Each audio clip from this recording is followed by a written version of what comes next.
So here we have the Mercedes A-Class on a 65 plate. I'm going to start off firstly by showing you around the outside of the car, and then we'll hop in and run through some controls on the inside of it. From the outside, you can see it's a 5-door car with those black alloy wheels. We're going to start off inside the boot area first. As we approach the back of the car, you can see we have plenty of boot space along with that 60/40 split folding rear seat, should you wish to increase this space even further again. Okay, so we can work our way around to the front of the car now. And then we'll hop in, and as I mentioned, we'll run through some controls from there. Now that we've done a full circle of it, you can see it's in lovely condition the whole way round. Just briefly before we climb in, I think it's well worth seeing the interior from this exterior point of view. There's plenty to run through on the dashboard, so let's hop in and we'll do that now. Okay, now that we're inside the car, we're going to start with the dials. On the left-hand side, first of all, we have the speedometer and fuel gauge.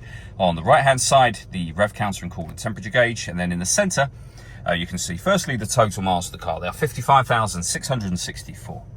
You can change the information displayed there. So, for example, there's a digital readout for the speedometer, a couple of different trip computers as well, all accessed via these buttons just here. Over on the right-hand side, we have stereo and phone controls, the plus paddle and the minus paddle over here, so you can change up and down a gear manually with this automatic gearbox, should you wish to do so.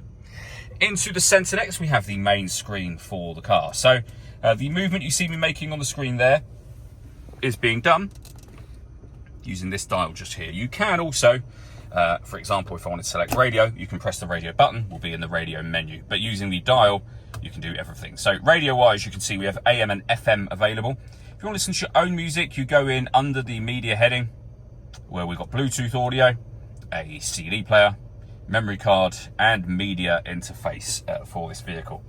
You can come back out to the main screen where you can pair up your phone and you can access your satellite navigation.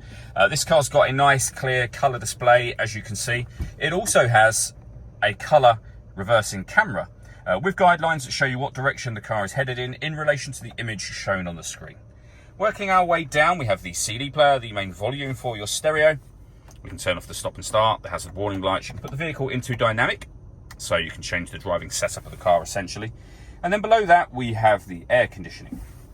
You can adjust the fan speed, temperature, and the direction the air is being distributed in. Air conditioning is off, back on from here. You could recirculate the air that's in the car. That's a great way of heating it up or cooling it down quickly, depending on the temperature that you set over on this left-hand side. Below that, we have the 12-volt charging socket and some storage, and then further storage here, as well as 2 cup holders. All that leaves me to say is thank you for taking the time to watch this video. If you'd like to come and see the car for yourself and have a test drive, please feel free to give us a call here at Surrey Specialist Cars. We'd love to hear from you soon.